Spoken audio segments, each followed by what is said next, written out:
Hello everybody and welcome back to a brand new video. Today we're back with another episode of my free-to-play to bond series. This should just be part 2 and should be the finale.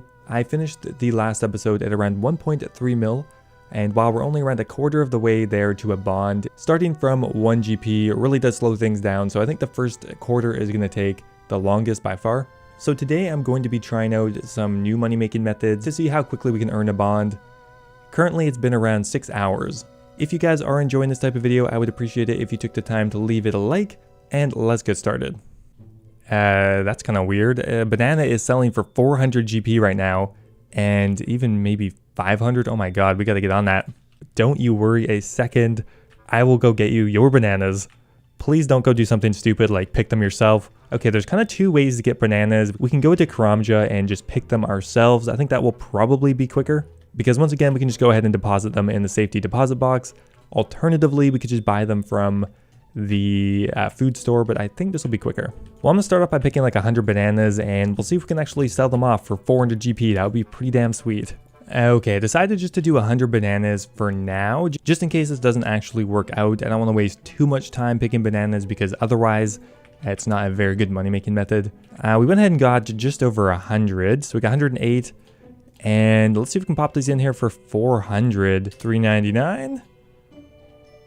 Ah, beautiful. Okay, what did those sell for? 400 exactly. Someone's still buying bananas, so that was 43k, and we did that in about 10 minutes. So I'm gonna go continue picking bananas because there is apparently a huge banana shortage, and I gotta go fill it. I am shocked that the price of bananas is still at 400. We've already sold 500, 600 bananas, and we have another 400 in our inventory. I could try to sell them for 500, but I don't think that's worth the risk because normally bananas are like 100 max. Are they still going for that price? Oh, no, they're not. Okay, we finally capped out the bananas. Well, interesting. Okay, well, we're going to chuck these in here for 499. So that is 208k right there. We'll claim our money from the rest of our banana sales. Apparently, somebody just really needed about 700 bananas. Now, I think the next item on the list is going to be the red cape. I just quickly had a look at it, and it looks like it could be going for more than 1,000. 999, that is such a good deal. So we're going to go to just a clothing shop in Varrock, and we'll go ahead and try to buy maybe 100 of those. Once again, I want to make sure my offer slots are pretty much filled selling something before I start working on a more manual method like magic training or anything like that. I need to get my magic up to probably at least 33. And that's probably all I'll need. So in the Varrock clothing store, you just want to talk to Thessalia, and she has 4 red capes for sale, which theoretically every time we're hopping a world, we should be getting about 4k in profit.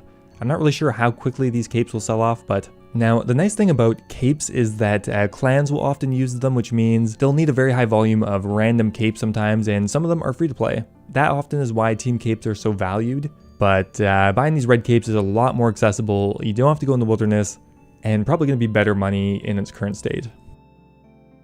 Some motherfucker is undercutting me on bananas. That is not okay. Gonna start breaking some legs. Okay, 494 is what we could sell them for. Okay, that's still another 200k in bananas, and we also collected quite a few of these capes, 134 to be exact, which brings our total up to around 150. So that is around 150k just in red capes. So it's been well past 4 hours now, so I'm going to go ahead and buy another 5 party hat sets, which hopefully will still be profitable. I really don't have time to wait around for these party hats to buy. Okay, so perhaps I shouldn't have frantically bought those party hats that quickly. We did lose a bit of our margin. That being said, we're still going to get about 8k in profit per party hat set, which means overall we're still going to get 40k from that in just a matter of minutes. Pop these in here for 39,600. And there we go, we have 4 things selling in the Grand Exchange, and now I'm going to go ahead and continue training my magic. Might as well continue doing it on imps because they are pretty good money per hour. Okay, so there's level 25 magic. We can now teleport to Varrock. Mainly we just needed a teleport out of the wilderness, anything would do, but the Varrock teleport is the lowest level magic requirement. Also, all of our bananas have sold. I'll probably just stay here till I have a full inventory, and then we'll go replace those offers with something else. Okay, my inventory is pretty much full, and we're level 28 magic. Not that that means anything really. Now, you may have kind of noticed that a lot of these money-making methods aren't really training up our stats, and there's kind of a reason for that. In free-to-play, often the best moneymakers aren't really going to get you much experience. Pretty much any resource you can gather is going to be totally devalued by bots, so you kind of have to think outside of the box. And realistically, if you can get out of free to play quicker, you're going to have a much better time training your stats later anyway. So we are at the 8-hour mark now, and I think we're probably getting pretty close to 2 mil, which is good. There is a realistic chance that I won't even get the bond after 24 hours. Okay, let's go ahead and claim all our banana money. So there's 150k there. We've sold 48 red capes and 3 of the party hat sets. Now, as far as our run to Karamja, we ended up getting about 40k from about half an hour or something. Really not too bad considering it's magic training and we're actually profiting. Probably about 80k an hour. Okay, and our party hats are sold off. Perfect. You know what? I think I'm probably going to do more bananas right now just because that is a very good margin. We can gather close to like 800, 900 every hour, which means that's a pretty damn good moneymaker. Okay, I've kind of changed my mind. Right now, small fishing nets are going for around 1,000. And I mean, when people need one, they're just going to go ahead and buy one. So I'm going to maybe go ahead and collect 100, 200 of them. And I'll add it to my list of slowly selling items. Okay, so I went ahead and collected about 100 of these small fishing nets, which should be selling for around 1,000 each. That is very, very good. Yeah, 1,000 each, which means I'm gonna get 100k just from these fishing nets here, and that really didn't take me that long. Not sure how quickly these will sell off, so I'm only gonna do 100 for now. Don't know why I can never spell banana correctly. Bananas still going for 450 each, so yeah, I'm gonna go ahead and collect a crap ton of bananas, and I'll be back in another hour more or less.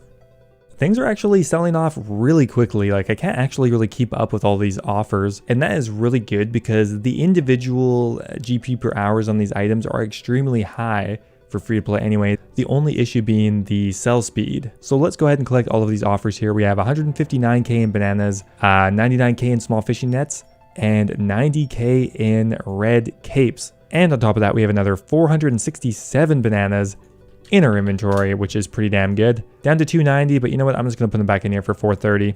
I can be patient if I need to, so that's another 200k plus 2.2 mil in our inventory. Okay, I was fairly impressed with how quickly these small fishing nets sold off. If they're still going for 1,000, I can't even buy one for 1,000. Okay, I'm definitely going to go ahead and purchase more of those because they're insanely quick to buy just because of how close they are to the safety deposit box. So I'm going to go ahead and collect maybe another couple hundred. All right, it's been another half an hour or so. No banana sales, that's kind of sad. However, I have collected quite a few of the small fishing nets, which means I could collect about 400 of these every hour. If I thought they would sell that quickly, I would definitely do it. Are they still worth 1,000? Yes, they are. They're worth more than 1,000. We'll start them here, and if they don't sell, I'll just go ahead and change it. And bananas are probably selling for a bit less now. I'm still convinced that I could sell more fishing nets for a higher price, so I went ahead and got another 160 of them. If we look at our Grand Exchange right now, everything's sold off, perfect. All the bananas are sold, and all of these small fishing nets are for 170k. It still will not buy for 2,000. I'm not certain about this, but we'll give it a shot. Okay, so I think I now have enough money to try out another method while I wait for these small fishing nets to sell off. By the way, we have sold 20 already for 2,000 each. That's crazy. Okay, so the method involves selling to the Wilderness Bandit store. Now that is in the wilderness, so you do have to be careful. And now that free-to-play have teleblock, there is a higher chance of you dying. But considering I'm a pretty low combat level and we're not going to risk it all at once, I'm willing to take this risk. Now the way this works is you buy items on the Grand Exchange for cheap and sell them back to the shop for a profit. It's kind of a reverse of what we've been doing this whole time. Now the reason this works is that the Bandit shop buys back any items at about 60% of its high alchemy value. So what you need to do is find items that have a very good ratio between their cost on the GE and what they high alch for. For example, the iron plate body has a high alch value of 336, but on the Grand Exchange, it's only selling for 60 GP. Now, normally you'd have to factor in the cost of a nature rune as well, but since we're going to be selling to the wilderness shop, we don't actually have to do that. So I'm going to go find a bunch of items that will be good to sell to the Bandit shop, and I'll come back when that's done. So here's my inventory. It took me a little while to figure it out the first time, but we have a bunch of different plate bodies. We have some maple logs. We have some gold jewelry items, which I have 1,000 of. Some rune daggers, hard leather bodies, stuff like that. Now, the real consideration is, do I bring it all at once? Probably not. I'll probably go deposit half of the more valuable items. You know what? At this hit points level, this could actually be a really bad idea. I decided to bank pretty much all of my valuable items mostly. Now, the problem is I don't have protect from melee, so I'm going to be taking a lot of multi-damage. Okay, that was surprisingly easy. Okay, strange. Well, here's the Bandit shop. Nosferatu. Sorry, that's the vampire. No Terrazzo. So nobody is doing this method right now because we can see there's no stock. Now, for example, you remember the iron plate body that we bought for about 50 each? In this guy's shop, we can sell for 336. So if we sell 5 of them, still valued at much higher than what we bought them from the Grand Exchange. I might do 10 at a time. Gold bars are about double what they were in the Grand Exchange. Now, in reality, buying those expensive items like adamant plate bodies, maybe not worth it just because the risk is too high that someone comes and kills me or I die to a bandit or something like that. So we'll go ahead and sell off all of my items and let's see how much money I'm gonna make. Okay, so we finished off pretty much all the items. I gotta say though, this method kind of makes me want to die. It's so click intensive, and with the added risk of being in the wilderness makes it kind of stressful. I don't really know how much money I ended up making. I know I started with about 2.6 mil. The big problem is that all of the items have different sell quantities, which means some of them I have to sell 2, some of them I have to sell 1, and some of them I sell 10, so it's kind of confusing. Yeah, you know what? That is the majority of our items. I'm gonna go ahead and leave and go back to the Grand Exchange. Also, 2.4 mil in the wilderness, don't feel totally comfortable with that. We didn't see any PKers, although I did see a few other people doing the method. So it took me about half an hour to sell off all of those items, and if we sell the rest of them in our inventory, 3 mil, actually, that was really good. Because we only spent half an hour, 40 minutes doing this, and we ended up making about 400k, maybe even 450k. So doing that with the items that we had gave us around 700 to 800k an hour. I don't want to do it, but that's a really, really good rate. And I also have another 100k in small fishing nets, bringing us up to 3.1 million coins in free to play. All right, so now I'm pretty much going to do a safe version of what I was previously doing with the Bandit shop. Now, instead of selling to the Bandit shop, I'm instead going to sell to some of these specialty stores around RuneScape. For example, the plate body shop in Varrock, the chainmail shop in Falador, maybe the shield shop, stuff like that, where I'll be able to get maybe a 300 to 500 GP margin selling back to the shop. Just for an example, if we look at Louise Armored Leg Bazaar, we can see that we can buy adamant plate legs for 3.5k on the GE, and we can sell them for 4.1k to the shop. That is a really good margin, and we can sell them very quickly and hop between the worlds without fear of death this time. Okay, so I'm gonna start with 3 mil, and we'll try doing the plate leg shop first. Ah, fuck. No, I got the bed sheets. You know what, I think we can probably do that as well. We'll just do plate skirts first instead. Well, I guess we'll just go with that for now. Okay, so each adamant plate skirt is worth 4,100 and we bought it for 35, which means we're getting 600 per sale. That's really, really good. Should we sell 2? Actually, that price does not go down nearly as quickly as I thought it would. I think I can pretty easily do 5 per world, so I'll just hop through quickly and see how much money we make. Okay, well, this was surprisingly good. It only took me about 5 minutes, like it's really quick to go through all the worlds. And it looks like I actually made 100k in 5 minutes. What the hell? That is an effective hourly profit of 1.2 mil an hour. That is so good. Only issue is that I can only do about 5 minutes of that every 4 hours because we hit the buy-in limit. I realistically should have brought the plate legs with me because it's right there. That was kind of dumb, but yeah, I'm gonna go through all of these specialty shops and repeat this process because that was so good.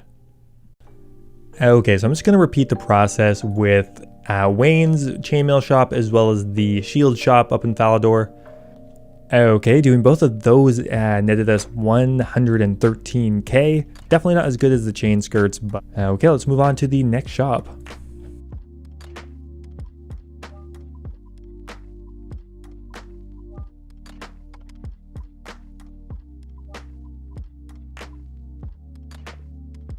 Okay, somehow missed the clip, but we ended up getting about another 200k in profit just from doing the plate bodies and the plate legs, bringing us up to 3.6 mil, which means we still have another 1.8 mil to go or something like that. So we're 2/3 of the way there, but not quite there yet. Now I'm going to be moving on to potentially my last method. The reason for that is it's very good money per hour and it's very repeatable. It's very similar to the other shop methods where you buy something on the Grand Exchange and sell it back to the store.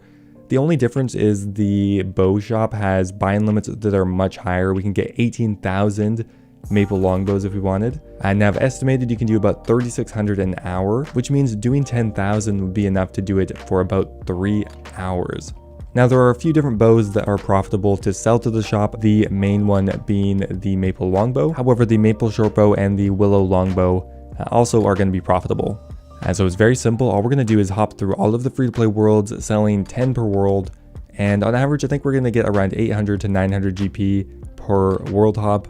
So let's get started.